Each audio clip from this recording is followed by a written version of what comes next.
ये हाथ मिलाकर भी देता है धोखा। लद्दाख में लड़कर अरुणाचल में दे सकता है धोखा। लद्दाख में उलझाकर हिमाचल उत्तराखंड में कर सकता है परेशान। इसलिए बाकी बॉर्डर पर भी चौकस है हिंदुस्तान। दूसरे की 1 इंच जमीन हड़पना भी जिसकी आदत में है शुमार, उससे लगी हर सीमा पर आर पार करने को है हिंदुस्तान तैयार।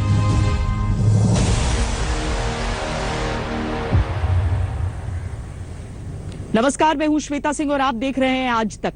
चीन की फितरत ही है धोखेबाजी।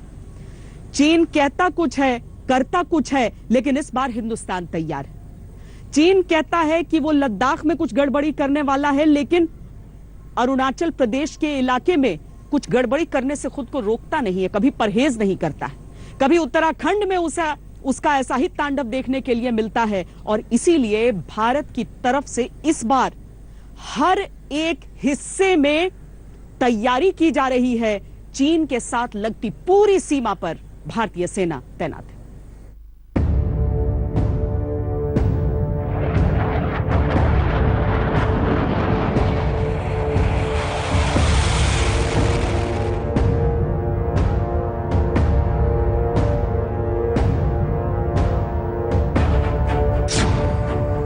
लद्दाख के बाद अब हिमाचल प्रदेश, उत्तराखंड, सिक्किम, अरुणाचल प्रदेश। लद्दाख ही नहीं, चीन से लगी हर सीमा पर चौकस हो गया है हिंदुस्तान, क्योंकि धोखेबाज चीन का क्या भरोसा। वो कहता कुछ और है, करता कुछ और है। धोखेबाज चीन से निपटने का हिंदुस्तान का नया प्लान, ताकि किसी भी सीमा पर चीन न मचा सके कोहराम।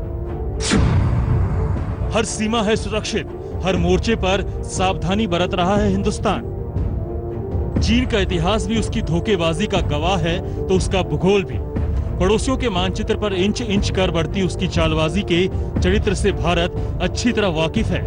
वो ये भी जानता है कि चीन लद्दाख में उलझने बढ़ाकर बाकी सीमाओं पर दिक्कत बढ़ा सकता है। इसीलिए भारतीय सेनाएं कोई जोखिम नहीं उठाना चाहती।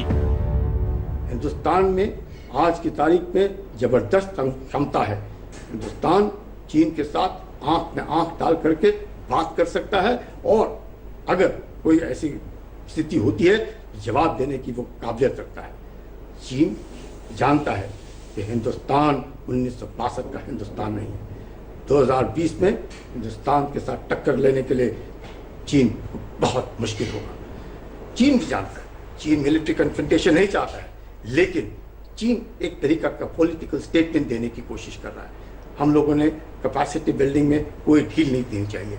लद्दाख से अरुणाचल तक हम लोगों ने अपनी जो कैपेसिटी बिल्डिंग है और अपनी जो क्षमता है उसको पूरा तैयार रहना है। No complacency, stand firm, strike hard. 5 मई से चीन की सेना ने लद्दाख में एलएसी के आसपास डेरा डाल रखा है। पेंगोंग लेक, गलवा घाटी और हॉट स्प्रिंग इलाके में भारत चीन की हर चाल का जवाब दे रहा है। इस 1 महीने में सैन्य बल और गश्त बढ़ाने से लेकर बोफोर्स तोपों की तैनाती तक हो गई। कई दौर की बात भी हो गई, लेकिन अभी तक कोई नतीजा नहीं निकला है। भारत का जो अनुभव चीन के साथ रहा है, उसे देखते हुए भारत ने देश के अलग अलग राज्यों की उन सीमाओं पर सुरक्षा और चाक चौबंद करने की तैयारी कर ली है जो चीन से सटी हैं। भले ही फिलहाल भारतीय सेना चीनी सेना के साथ बातचीत की टेबल पर बैठी हो, लेकिन जमीन पर भारतीय सेना के पैर पूरी तरह से जमे हुए हैं, क्योंकि जिस तरह से चीन ने लद्दाख में हरकत की है उससे चीन पर ज्यादा भरोसा नहीं किया जा सकता। और इसीलिए न सिर्फ लद्दाख बल्कि हिमाचल, उत्तराखंड और सिक्किम से लेकर अरुणाचल तक भारतीय सेना ने अपनी मजबूत तैनाती की है। इसके लिए भारतीय सेना ने 3 अतिरिक्त डिवीजन के अलावा 2 ब्रिगेड भी तैनात की हैं। लद्दाख में 3 इन्फेंट्री डिवीजन समेत सेना की जो मौजूदा फॉर्मेशन तैनात है, उनमें नजदीक की कॉर्प्स से 2 अतिरिक्त ब्रिगेड भी भेजी गई है। आमतौर पर इन्हें हाई एल्टीट्यूड की सालाना ट्रेनिंग के लिए पहाड़ी इलाकों में भेजा जाता है। लद्दाख के अलावा उत्तराखंड में पिथौरागढ़ के पास कुमाऊं और गढ़वाल सेक्टरों में भी सैन्य बल बढ़ाने की खबर है।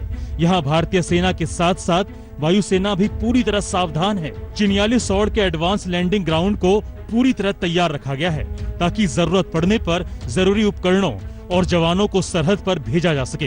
वायु सीमा के लिहाज से ये इलाका वैसे भी खासा संवेदनशील है। चीन यहाँ से कुछ ही दूर बने बालाहोटी के इर्द गिर्द चौपर्स तक उड़ाता रहा है। गढ़वाल सेक्टर से 30 किलोमीटर दूर चीन अपना मिलिट्री बेस भी बना चुका है। इसके अलावा हिमाचल प्रदेश में भी भारत चीन सीमा पर सैन्य बल बढ़ाए जाने की खबर है। इतना ही नहीं, उत्तर पूर्व में भी चीन से लगी सीमा पर खासी सावधानी बरती जा रही है। सिक्किम में अतिरिक्त ब्रिगेड की तैनाती कर दी गई है, जबकि अरुणाचल प्रदेश में माउंटेन स्ट्राइक कॉर्प्स को तैयार रखा गया है। कॉर्प्स फॉर्मेशन को और मजबूत बनाने के सिलसिले में सुकना में 33 कॉर्प्स, तेजपुर में 4 कॉर्प्स, रांची में 17 माउंटेन स्ट्रोक कॉर्प्स को तैयार रखा गया है। हर मोर्चे को मजबूत करने की योजना पर तेजी से काम कर रही भारतीय सेनाओं के पास पुख्ता जानकारी ये भी है कि चीनी सेना भी इन तमाम सीमाओं पर अपने सैन्य बल और सैन्य साजो सामान की तैनाती बढ़ा रही है। खुफिया एजेंसियों से मिली जानकारी के आधार पर western army commander lieutenant general RP Singh ने भी हाल ही में फॉरवर्ड इलाकों का दौरा किया और तैयारियों के लिहाज से हालात का जायजा लिया। इस बार चीन को संदेश साफ है, धोखेबाजी से किसी भी सीमा पर कोई भी गड़बड़ की तो भारत ऐसा सबक सिखाएगा कि चीन का चक्रव्यूह हमेशा हमेशा के लिए तार तार हो जाएगा। दिल्ली से मंजीत नेगी के साथ आज तक ब्यूरो। एक तरफ युद्ध नीति होती है, सैन्य नीति होती है, और दूसरी तरफ अर्थनीति भी। मेड इन चाइना, जितना उसका कारोबार का विस्तार पूरी दुनिया में है, भारत के साथ भी यह कारोबार बहुत बड़ा है।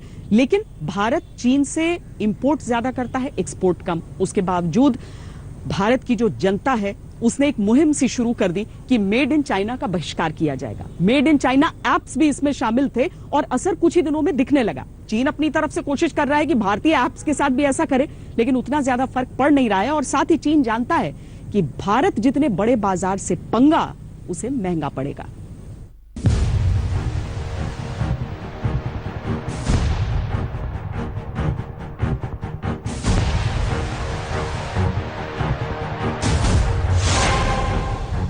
चीन लगाए बैठा था घात,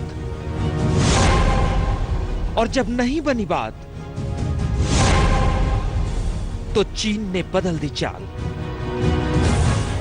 एलएसी यानी भारत चीन लाइन ऑफ एक्चुअल कंट्रोल पर हर दिन मानो शतरंज का खेल चल रहा है। शय और मात की चक्कर में चीन के कई मोहरे पिट रहे हैं, मगर हर दिन नए तरीके से मोहरे बिछाए जा रहे हैं। कभी तोप, कभी फाइटर एयरक्राफ्ट, कभी हजारों हजार सैनिकों का जमावड़ा, कभी आगे कभी पीछे, कभी दाएं मोड़ कभी बाएं मोड़ करते करते चीन आखिरकार मुड़ने लगा है अपनी मूल जगह, यानी व्यापार और व्यवसाय की जगह। जानते हैं क्यों? क्योंकि उसे लगा कि बिलियन लोगों का बाजार बंदर घुड़की देने में हाथ से खिसक जाएगा। तो ये बहुत अच्छी खबर है। इसका ये मतलब है कि हमारी जो दवा है वो असर कर रही है। आप लोग जो इतने बड़े संख्या में अपने एप्स अनइंस्टॉल कर रहे हैं, सामान को बहिष्कार करने का कॉल दे रहे हैं पूरे देश में।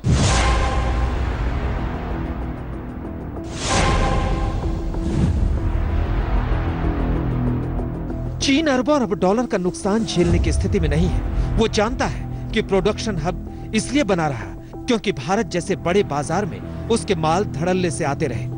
अमेरिका और यूरोप भेजे जाने वाले सामानों में जबरदस्त क्वालिटी कंट्रोल की कसौटी से भी करना पड़ता है, लेकिन भारत में उसके ऐरे गहरे सामान भी खप जाते हैं। दीपावली और होली जैसे एक एक दिन के त्योहार में चीन अरबों अरब डॉलर का कारोबार कर लेता है।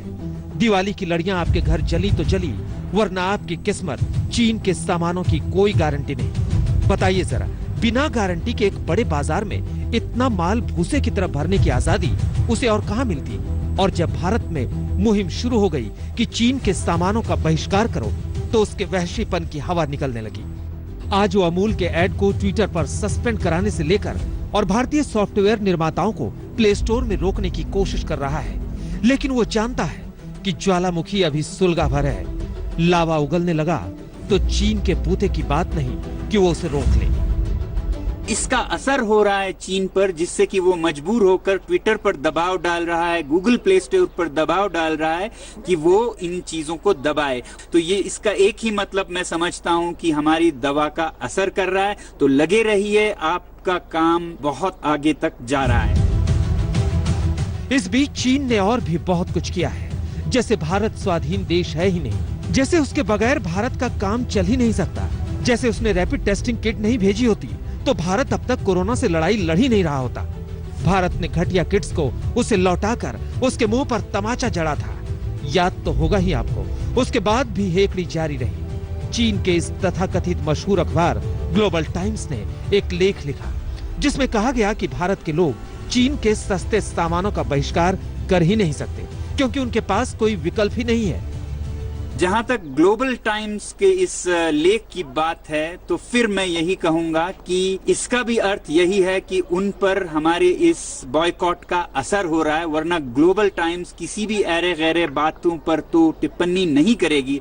अगर वो ये टिप्पणी कर रही है कि भारत के लोग चीन के सामान के बिना तो रह ही नहीं सकते हैं तो किसी वजह से कर रहे हैं, और मैं आप लोगों पर छोड़ता हूं, जवाब मैं नहीं आप भारतीय जनता देंगे कि क्या आप लोग चीन के सामान के बिना रह सकते हैं या नहीं।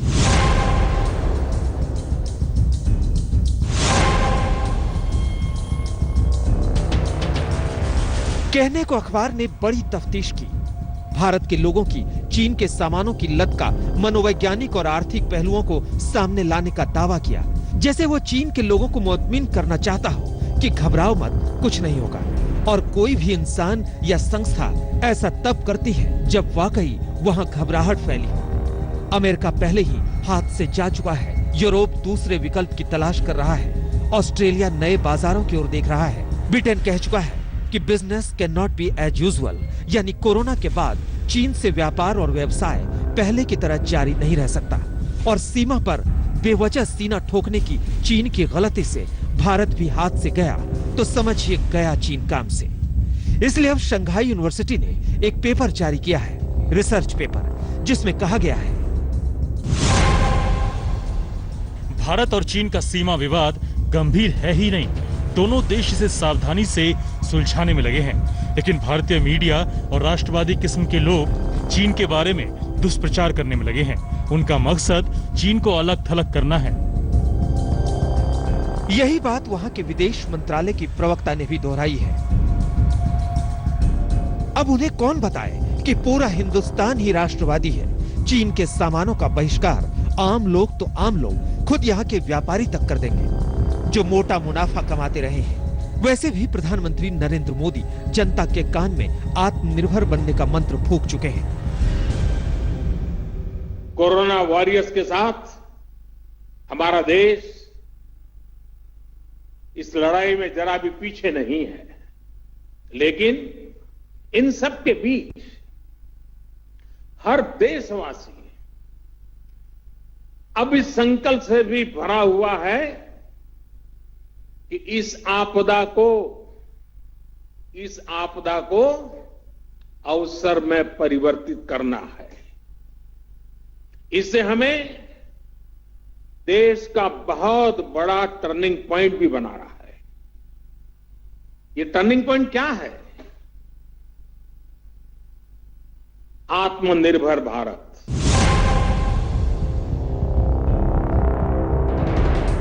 भारत WTO के कायदे कानूनों में जकड़ा हुआ है। सरकार सीधे तौर पर चीन से आयात रोक नहीं सकती, न ही जनता को कह सकती है कि चीनी सामानों का बहिष्कार कर दो।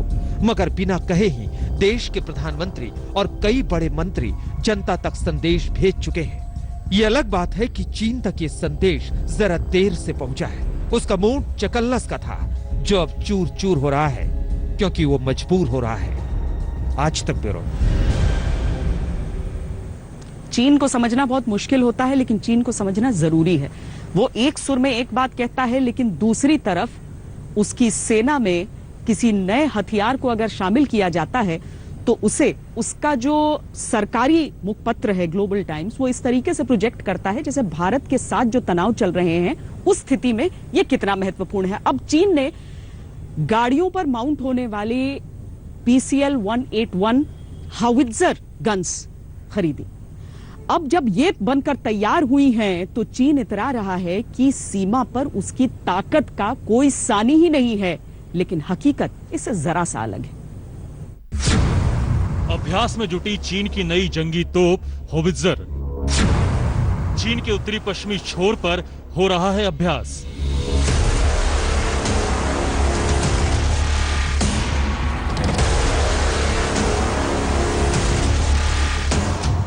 और खास बात यह कि चीन के लोग फूले नहीं समा रहे समाचार पाकर, मानो वो तोप दिखाएंगे और कोई अपनी सारी होप छोड़कर किसी युद्ध भूमि से भाग खड़ा हो जाएगा। खैर छोड़िए, डिटेल बताते हैं।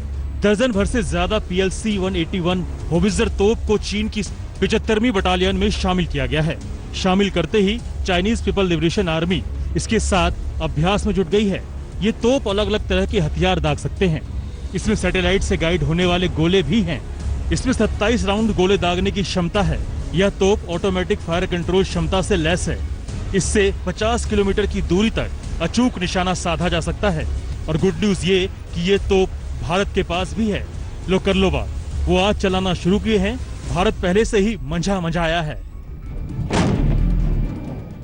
गीदड़ भभकी ही होती है। चीन अपनी तरफ से चाहे कितने भी वीडियो रिलीज कर ले, चाहे कितनी भी खबरें प्लांट कर दे कि वो किस हथियार का परीक्षण कर रहा है, लेकिन सीधी सी बात यह है कि उसे उसके इस्तेमाल का अनुभव आखिर कितना है। यही बात इस मामले भी सामने आ रही है, क्योंकि ये बात अमेरिका या रूस की नहीं, ये बात चीन की है, जिसके खाने के दांत और दिखाने के और हैं।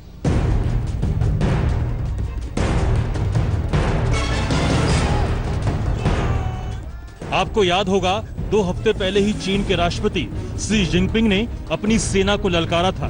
कहा था वो युद्ध की तैयारी करे। अपने टॉप कमांडरों से भरी सभा में उन्होंने एक तरह से कहा था कि ढीले ढाले रवैये से काम नहीं चलेगा।